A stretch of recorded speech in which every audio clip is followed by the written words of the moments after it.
Hi anime lovers. ரொம்ப நாளாக நான் பார்க்கணும்னு நினச்சிருந்த ஒரு அனிம் டீமன் ஸ்லேயர். இப்போ நான் அதை பார்க்க ஸ்டார்ட் பண்ணிட்டேன். நான் கம்ப்ளீட் பண்ணுற ஒவ்வொரு எபிசோடையும் எக்ஸ்பிளைன் பண்ணி இந்த சேனலில் அப்லோட் பண்ணலான்னு இருக்கோம். So instead of wasting time, let's get in the video. Starting சீன்லேயே டான்ஜோங்கிற பையன் தன்னோட தங்கச்சியான நெசுக்கோவை தன்னோட முதுகில் தூக்கிக்கிட்டு பயங்கரமாக பனி பொழியிற ஒரு காட்டுக்கு நடுவில் ஓடி வந்துட்டு இருக்கான். இதெல்லாம் எப்படி நடந்துச்சு?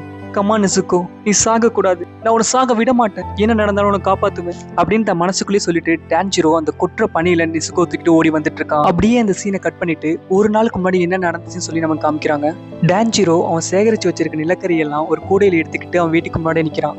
டான்ஜிரோ, உன் முகமெல்லாம் கறி படிஞ்சிருக்கு, அம்மா கிட்ட வா, நான் தொடச்சி விடுறேன் அப்படி சொல்லிக்கிட்டே டான்ஜிரோ ஃபேஸ்ல இருக்க கறியெல்லாம் அவங்க அம்மா ரிமூவ் பண்ணிட்டு இருக்காங்க. பனிப்பொழிவு ரொம்பவும் அதிகமா இருக்கு. ஸோ நிலக்கரியை விற்கிறதுக்கு நீ டவுனுக்கு போக வேண்டாம் டான்ஜிரோன்னு சொல்றாங்க. டவுன்ல இருக்கிற எல்லாரும் சந்தோஷமா நியூ இயர் செலிப்ரேட் பண்ணணும் அப்படின்னா என்னால முடிஞ்ச அளவுக்கு நிலக்கரியை நான் உங்களுக்கு கொடுக்கணும் அப்படின்னு சொல்லி டான்ஜிரோ சொல்றான். டான்ஜிரோ, நீ நிலக்கரியை விற்கிறதுக்கு டவுனுக்கு போறியா, நாங்களும் கூட வரலாமா அப்படின்னு கேட்டுக்கிட்டே டான்ஜிரோட குட்டி தம்பியும் தங்கச்சியும் அந்த இடத்துக்கு வராங்க. வேண்டாம் செல்லுங்களா, உங்களால உங்க பெரிய அண்ணன் அளவுக்கு வேகமா நடக்க முடியாது, ஸோ நீங்க போக வேண்டாம் அப்படி சொல்லி அவங்க அம்மா சொல்றாங்க. குட்டி தம்பி வேகமா ஓடி போய் டான்ஜிரோ ஹக் பண்ணிக்கிறான்.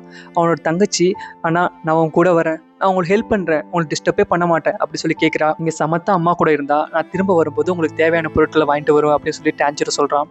அதை கேட்டு ரெண்டு பேருமே ஹாப்பி ஆயிடுறாங்க. ஓகேம்மா, நான் கிளம்ப வேண்டிய நேரம் வந்துருச்சு. ஏ டாக்கியோ, நான் திரும்ப வரத்துக்குள்ளே எனக்காக கொஞ்சம் மரங்களை வெட்டி சேகரிச்சு வைக்கிறியா அப்படின்னு அவனோட மூணாவது தம்பியான டாக்கியோவை பார்த்து டான்ஜிரோ கேட்குறான். ஆல்ரெடி அதானே பண்ணிட்டு இருக்கேன் அப்படின்னு கோவமா சொல்ற டாக்கியோட தலையில தடவி கொடுத்துட்டு அவன் ஃபேமிலிக்கு பாய் சொல்லிட்டு நிலக்கரியை விற்கிறதுக்கு டவுனை நோக்கி போயிட்டு இருக்கான் டான்ஜிரோ. டான்ஜிரோட கடைசி தம்பியை தூக்கிக்கிட்டு அவனோட முதல் தங்கச்சியான நெசுக்கோ அந்த இடத்துக்கு வரா. எங்களுக்கு அப்பா இல்லை, அதனால எங்களுக்கு எல்லாமே நீ தான், பார்த்து போயிட்டு வா டான்ஜிரோ அப்படின்னு சொல்லி டான்ஜிரோ வழி அனுப்பி வைக்கிறா நெசுக்கோ. நான் ஈஸியான லைஃப்பை வாழலை, ஆனால் எல்லாமே ஒரு நாள் மாறும் இந்த கிளைமேட் மாதிரி அப்படின்னு மனசுக்குள்ளே நினச்சிக்கிட்டே டான்ஜிரோ நடக்க ஆரம்பிக்கிறான். டான்ஜிரோ அவன் சேகரித்து வச்சிருந்த நிலக்கரியெல்லாம் எடுத்துக்கிட்டு டவுனுக்கு வந்து சேர்றான். இந்த கொற்ற பணியில இங்கே எதுக்கு வந்த, உனக்கு கோல்டு பிடிச்சிக்கொள்ள அப்படின்னு பாசமாக அந்த வில்லேஜில் இருக்கிற ஒரு வயசான பாட்டி கேட்குறாங்க. அதெல்லாம் பரவாயில்ல பாட்டி, உங்கள் யாருக்காவது நிலக்கரி தேவைப்படுதா அப்படி சொல்லி டான்ஜிரோ கேட்குறான். வில்லேஜில் இருக்கிற எல்லா மக்களும் டான்ஜிரோ கிட்ட நிலக்கரியை வாங்கிக்கிறேன்னு சொல்கிறாங்க. அதை கேட்டு டான்ஜிரோ ரொம்ப ஹாப்பி ஆயிடுறான். அந்த நேரத்துல ஒரு பையன் அழுதுகிட்டே டான்ஜிரோ கிட்ட வந்து, டான்ஜிரோ, இந்த பொருளை நான் உடைக்கல, ஆனா நான் தான் உடைச்சேன்னு சொல்லி எல்லாரும் என்ன அடிக்கிறாங்க அப்படின்னு அழுதுகிட்டே சொல்றான். இந்த பையன் கையில இருக்க பொருளை வாங்கி ஸ்மெல் பண்ணி பார்த்துட்டு இந்த பொருள்ல கேட்டோட ஸ்மெல் அடிக்குது, ஸோ மேபி ஒரு கேட் இதை உடைச்சிருக்கலாம் அப்படின்னு சொல்லி டான்ஜிரோ சொல்றான். டான்ஜிரோவுக்கு நல்ல ஸ்மெல்லிங் சென்ஸ் இருக்குன்னு இதுல இருந்து நமக்கு புரிய வருது. நிலக்கரியோட சேர்த்து அந்த வில்லேஜ் பீப்புளுக்கு தேவையான எல்லா ஒர்க்கையும் பண்ணி கொடுத்துட்டு டான்ஜிரோ திரும்பவும் தான் வீட்டுக்கு திரும்புறான். ஹே டான்ஜிரோ, கொஞ்சம் நில்லு அப்படின்னு ஒரு வாய்ஸ் கேக்குது. நம்மளை யார் கூப்பிடுறாங்க அப்படின்னு யோசிச்சுக்கிட்டே டான்ஜிரோ திரும்பி பார்க்கறான். ரொம்பவும் இருட்டிடுச்சு, ஸோ இந்த நேரத்துல இந்த மலையில போறது ரொம்பவும் ஆபத்தானது, நீ ஏன் இன்னைக்கு என் வீட்டிலே தங்கிக்க கூடாது அப்படின்னு சொல்லி ஒரு வயசானவர் கேட்கிறாரு. ரொம்ப நன்றி, ஆனா நான் போகணும், எனக்காக என் ஃபேமிலி வெயிட் பண்ணிட்டு இருக்காங்க அப்படின்னு சொல்லி டான்ஜிரோ சொல்றான். இல்ல டான்ஜிரோ, இருட்டிடுச்சு, ஸோ ஆபத்தான டீமன்ஸ் இந்த இருட்டில் சுத்திட்டு இருக்கோம், அதுங்க வரதுக்கு முன்னாடி நீ வீட்டுக்குள்ள வந்து சேரு அப்படின்னு சொல்லி அந்த பெரியவர் சொல்றாரு. அந்த பெரியவரோட வார்த்தைக்கு மதிப்பு கொடுத்து டான்ஜிரோவும் வீட்டுக்குள்ள வரான். குளிருக்கு இதமா நல்லா சூடான சாப்பாடு டான்ஜிரோவுக்கு அந்த பெரியவர் தராரு. அந்த சாப்பாடை சாப்பிட்டுக்கிட்டே, மிஸ்டர் சாபுரா, இந்த டீமன்ஸ் எல்லாம் பத்தி கொஞ்சம் எனக்கு சொல்ல முடியுமா அப்படின்னு சொல்லி டான்ஜிரோ கேட்கிறான். இந்த டீமன்ஸ் எல்லாம் மனுஷனை சாப்பிடக்கூடியது, அதுங்க இருட்டில் மட்டும் தான் வெளியே வரும் அப்படின்னு அந்த பெரியவர் சொல்றாரு. அதுங்களால அவங்க வீட்டுக்குள்ள வர முடியாதா அப்படி சொல்லி டான்ஜிரோ கேட்கிறான். முடியும், ஆனா அதுங்க கிட்ட இருந்து காப்பாத்த டீமன் ஸ்லேயர்ஸ் எப்பவும் நம்ம சுத்தி தான் இருப்பாங்க, ஸோ நீ எதை பத்தியும் பயப்படாம நல்லா படுத்து தூங்கு அப்படின்னு சொல்லி அந்த பெரியவர் சொல்றாரு. விடிஞ்சதும் அந்த பெரியவருக்கு நன்றி சொல்லிட்டு டான்ஜிரோ அந்த வீட்டை விட்டு கிளம்புறான். டான்ஜிரோ அவன் வீட்டை நெருங்கும் போது பிளட்டோட ஸ்மெல் அவனால ஏர்ல ஸ்மெல் பண்ண முடியுது. ஸோ ரொம்ப பதட்டமா அவன் வீட்டை நோக்கி டான்ஜிரோ ஓடுறான். டான்ஜிரோ அவன் கண்ணால பாக்குறது அவனாலே நம்ப முடியல, அவன் கண்ணெல்லாம் கலங்குது. அதுக்கு காரணம் அவன் வீட்டுக்கு முன்னாடியே நெசுக்கோ அண்ட் அவனோட கடைசி தம்பி ரெண்டு பேருமே இறந்து போய் ரத்த வெள்ளத்துல கிடக்காங்க. உங்களுக்கு என்ன ஆச்சு, யார் உங்களை இப்படி பண்ணா அப்படின்னு கதறிக்கிட்டே டான்ஜிரோ அழுகிறான். வீட்டுக்குள்ள போய் பார்க்கும்போது தான் தெரியுது, அங்க அவன் ஃபேமிலியில இருக்கிற எல்லாருமே இறந்து போய் கிடக்காங்க. அப்படி எல்லாருமே இறந்து போயிட்டாங்கன்னு நினைக்கும் போது நெசுக்கோ உடம்புல மட்டும் இன்னும் உயிர் இருக்குங்கிறது டான்ஜிரோக்கு தெரிய வருது. உடனே நெசுக்கோவை முதுகுல தூக்கிக்கிட்டு கொற்ற பணியில உதவிக்காக டான்ஜிரோ ஓடுறான். இதான் யார் பண்ணது, ஒருவேளை ஒரு கரடி பண்ணிருக்குமா, ஆனா கரடி இப்போ ஹைபர்னேஷனுக்கு போயிருக்குமே அப்படின்னு பல விஷயங்களை மனசுல நினைச்சுக்கிட்டு டான்ஜிரோ அந்த பணியில ஓடிட்டு இருக்கான். அப்ப நெசுக்கோட கை கால்களை செய்து திடீர்னு வெறி பிடிச்சா மாதிரி நெசுக்கோ டான்ஜிரோ போட்டு உலுக்கி எடுக்கிறா. அதுல நிலை தடுமாறி டான்ஜிரோ நெசுக்கோ ரெண்டு பேருமே அந்த பணியில விழுறாங்க. கீழே விழுந்த டான்ஜிரோ திரும்பவும் எழுந்திருச்சு நெசுக்கோவை தேடுறான்.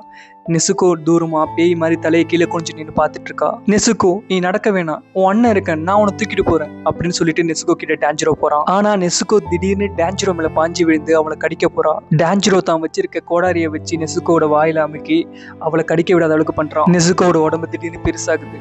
நெசுக்கோ, நீ டீமன் இல்லை, நீ மனுஷியாக தான் பிறந்த, மனுஷியாக தான் வளர்ந்த, இது எல்லாமே என்னோட தப்பு தான் அப்படின்னு டான்ஜிரோ கதறான். நான் என் ஃபேமிலியை விட்டுட்டு ஓல்டு மேன் சாபுரா வீட்டில் தங்கியிருக்க கூடாது, இது எல்லாமே என் தப்பு தான், நான் இருந்தால் எதுவுமே நடந்திருக்காது, என்னை மன்னிச்சிரு நெசுக்கோ, நான் உன்னை காப்பாற்றுவேன், ப்ராமிஸாக உன்னை காப்பாற்றுவேன், ப்ளீஸ் ஸ்டே ஸ்ட்ராங்காயிரு, உன் பெரிய அண்ணன் உன் கூடவே இருக்க அப்படின்னு ரொம்பவும் கதறி அழறான். ஒரு செகண்ட் நெசுக்கோ அமைதியாகிறான். அவள் கல்லேருந்து கண்ணீர் துளி வலிஞ்சு டான்ஜிரோட ஃபேஸில் விழுகுது. அப்போ அந்த இடத்துக்கு யாரோ ஒருத்தவங்க ஓடி வந்து அவங்க கையில் இருக்க கட்டானாவை எடுத்து நெசுக்கோவை வெட்ட பார்க்குறாங்க. ஜஸ்ட் மிஸ் ஆகுது. நெசுக்கோவை காப்பாற்றிட்டு டான்ஜிரோ உருண்டு போய் ஒரு மரத்தில் மோதி நிற்கிறான். நூறு இடையில நெசுக்கோ மேலே விழக வேண்டிய விட்டு டான்ஜிரோவோட ஹேரில் படுது. நீங்கள் யாரு, ஏன் தங்கச்சியை கொல்ல பார்க்குறீங்க அப்படின்னு சொல்லி டான்ஜிரோ கேட்குறான். நீ எதுக்கு அதை காப்பாற்ற பார்க்குற அப்படின்னு சொல்லி வந்தவர் கேட்குறாரு. இவ அது இல்லை, என் தங்கச்சி நெசுக்கோ, இவளுக்கு உதவி வேணும், நாங்கள் உடனே ஹாஸ்பிட்டல் போகணும் அப்படின்னு சொல்லி டான்ஜிரோ சொல்கிறான். நீ அதை உன் தங்கச்சின்னு சொன்னியா அப்படின்னு சொல்லிட்டு கண்ணமைக்கிற நேரத்தில் டான்ஜிரோ கிட்ட இருந்து நெசுக்கோ தூக்கிட்டு தூரமாக வந்துடுறாரு அவரு. நெசுக்கோ அப்படின்னு சொல்லி டான்ஜிரோ கத்துறான். நகராத, கொடூரமான இந்த மனுஷங்களை சாப்பிட்ற டீமன்ஸ் அடிக்கிறது என்னோட வேலை, அதை என்ன பண்ண விடு அப்படின்னு சொல்லி வந்தவர் சொல்றாரு. நெசுக்கோ டீமன் இல்லை, அவன் என் சிஸ்டர், ஸோ கன்ஃபார்மாக அவன் என் ஃபேமிலியை கொண்டு இருக்க முடியாது. அங்கே என்னால் இன்னொரு சென்டர் ஃபீல் பண்ண முடிஞ்சுது, அதுதான் என் ஃபேமிலியை கொண்டு இருக்கும் அப்படின்னு டான்ஜிரோ சொல்கிறான். நெசுக்கோ ஏன் இப்படி பண்ணுறான்னு எனக்கு தெரியல, ஆனால் அவன் என் சிஸ்டர், நான் அவளை காப்பாற்றி ஆகணும், ப்ளீஸ் எங்களை விட்டுருங்க அப்படின்னு சொல்லி டான்ஜிரோ கெஞ்சிறான். சிம்பிள், ஒரு டீமனோட பிளட் உடம்புல கலந்துருக்கும், ஸோ இவன் மற்ற ஒரு அப்பாவியான மக்களை கொல்றதுக்கு முன்னாடி நான் இவளை கொல்லணும் அப்படின்னு சொல்லி வந்தவர் சொல்கிறாரு. இல்லை, நெசுக்கோ ஒருபோதும் அப்பாவி மக்களை கொல்ல மாட்டா அப்படின்னு டான்ஜிரோ சொல்கிறான். இப்போ இவளை விட்டா ஒன்னையே கொன்றுவா அப்படின்னு சொல்லி வந்தவர் சொல்கிறாரு. இல்லை, நெசுக்கோ ஒருபோதும் அப்படி பண்ண மாட்டா, நான் அவளோட அண்ணன், அது அவளுக்கே தெரியும், ப்ளீஸ் எங்களை விட்டுருங்க, நான் அவளை குணப்படுத்தணும் அப்படின்னு சொல்லி நெசுக்கோ அந்த புதுசாக வந்தவரோட காலில் விழுந்து கதறான். உன்ன மாதிரி எனிமியோட காலில் விழுந்து உயிர் பிச்சை கேட்குற ஒரு பலவீனமான மனுஷன் எப்படி ஒரு டீமனை மனுஷனா மாற்ற முடியும் அப்படின்னு வந்தவர் சொல்றாரு. உன்னோட வீக்னஸால தான் உன் ஃபேமிலி இறந்து போனாங்க, இந்த உலகத்துல பலவீனமானவங்களுக்கு தகுதி இல்லை, முடிவெடுக்கிற தகுதி இல்லை அப்படின்னு சொல்லி கோவமா சொல்றாரு. இப்படி வெளியில கோவமா பேசினாலும் மனசுக்குள்ள தயவு செஞ்சு அழாத டான்ஜிரோ, உன்னோட வழியை என்னால் ஃபீல் பண்ண முடியுது, உன் தங்கச்சி டீமனா மாறிட்டா, உன் ஃபேமிலியே அழிஞ்சு போயிடுச்சு,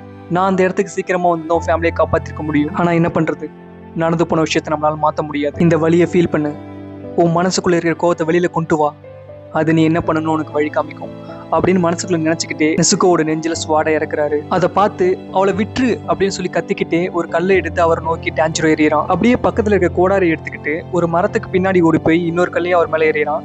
திரும்பவும் அந்த கோடாரி எடுத்துக்கிட்டு அவர் அட்டாக் பண்றதுக்காக வேகமா ஓடி வரான் டான்ஜிரோ. ஆனா புதுசா வந்தவர் தன் கையில வச்சிருக்க ஸ்வாடோட ஹேண்டிலால டான்ஜிரோ தலையில அடிச்சு அவனை நாக் அவுட் பண்ணிடுறாரு. நாக் அவுட் ஆன டான்ஜிரோ பார்த்ததுக்கு அப்புறம் ரிலீஸ் பண்றாரு. அவன் கையில இருக்க கோடாரியை காணும். அந்த கோடாரி வானத்துல இருந்து பறந்து அவர் தலை நோக்கி வருது. கொஞ்சம் தலையை நகர்த்துறாரு, கோடாரி பின்னாடி இருக்க மரத்துல சொருகுது. ரெண்டாவது கல்லை வீசும்போதே அந்த ஆக்சிஜன் சேர்த்து டான்ஜிரோ வீசியிருக்கான். அவர் கவனிக்க கூடாதுங்கிறதுக்காகவே அவரை வெட்டுற மாதிரி அந்த கோடாரியை எடுத்துட்டு ஓடி வந்திருக்கான். ஆக்சுவலி அந்த கோடாரி அவன் கையிலேயே இல்லை. அப்போ டான்ஜிரோவால என்ன சமாளிக்க முடியாதுன்னு தெரிஞ்சு அவன் நாக் அவுட் ஆகிறதுக்கு முன்னாடியே அந்த கோடாரியை வீசி என்னை கொண்டுட்டு நெசுக்கோவை காப்பாற்றணும் அப்படின்னு அவன் நினைச்சிருக்காங்கிறது அவருக்கு புரிய வருது. இதெல்லாம் அவர் திங்க் பண்ணிட்டு இருக்க அந்த நேரத்திலேயே நெசுக்கோ அவர் உதச்சி தள்ளிட்டு நாக் அவுட் ஆகிருக்க டான்ஜிரோ நோக்கி ஓடி வரா. அவ்வளோதான், டான்ஜிரோ சாக போறானா அப்படின்னு நம்ம நினைச்சிட்டு இருக்கும்போது நெசுக்கோ அவனை கொலை பண்ணாம அவனை பாதுகாக்கிற பொசிஷன்ல நிற்கிறான். அந்த கத்தி வச்சிருக்க ஒரு ஆளை டான்ஜிரோவுக்கு ஆபத்துங்கிறத உணர்ந்து அவர் அட்டாக் பண்றதுக்காக நெசுக்கோ வேகமா ஓடி போயிட்டு இருக்கா. அப்போதான் அவர் மனசுக்குள்ள ஒரு விஷயத்தை யோசிக்கிறாரு. பசியோட இருக்கிற டீமன் யாரா இருந்தாலும் சாப்பிடும், அது பிரதர், சிஸ்டர், மதர் யாரா இருந்தாலும். ஆனா நெசுக்கோ உங்க அண்ணனை சாப்பிடாம அவனை காப்பாற்ற பாக்குறாங்கிறத புரிஞ்சுக்கிறாரு. இவ்வளோ நேரம் நெசுக்கோவை கொல்லணுங்கிற இன்டென்ஷன்ல இருந்தவரு இப்ப நெசுக்கோவோட கழுத்துல அடிச்சு அவளை ஜஸ்ட் அன்கான்சியஸ் ஆக்குறாரு. கொஞ்ச நேரம் கழிச்சு டான்ஜிரோ கண்முழிச்சு பாக்குறான். அவன் பக்கத்துல நெசுக்கோ மயங்கி கிடக்குறான். ஸ்டில் அவ டீமனா தான் இருக்கா, பட் அவ வாய் கட்டப்பட்டிருக்கு. மயக்கம் தெளிஞ்சிருச்சுன்னு நினைக்கிறேன். உன்னால முடிஞ்ச வரைக்கும் வேகமா மவுண்ட் செக்யூரியாவுக்கு போ. அங்க சக்கோஞ்சி உரோகோடாக்கின்னு ஒரு ஓல்டு மேன் இருப்பாரு, அவர்கிட்ட கியூ டோமியோக்கு அனுப்பிச்சு வச்சாருன்னு சொல்லு. இப்போ மேகங்கள் சூழ்ந்திருக்கு, ஸோ நெசுக்கோவுக்கு எந்த ப்ராப்ளமும் இல்லை, ஆனா அவன் மேல சூரிய ஒளி பட விடாம பாத்துக்கோ அப்படின்னு சொல்லிட்டு அந்த இடத்த விட்டு கியூ டோமியோக்கா மறைகிறாரு. டான்ஜிரோவும் நெசுக்கோவும் அவன் வீட்டுக்கு திரும்ப போய் அங்க இருக்கிற அவனோட ஃபேமிலியோட இறந்து போன உடல்களை அடக்கம் பண்றாங்க. அடக்கம் பண்ண இடத்த கையெடுத்து கும்பிட்டுட்டு நெசுக்கோவை கூட்டுக்கிட்டு மவுண்ட் செக்யூரியாவை நோக்கி டான்ஜிரோ கிளம்புறான். இப்படியே ஃபர்ஸ்ட் எபிசோட் முடியுது. டான்ஜிரோ நெசுகோவுக்கு என்ன ஆச்சு, அவங்க பயணத்தை எல்லாம் நடந்துச்சுன்னு சொல்லிட்டு நெக்ஸ்ட் எபிசோட்ல பார்ப்போம்.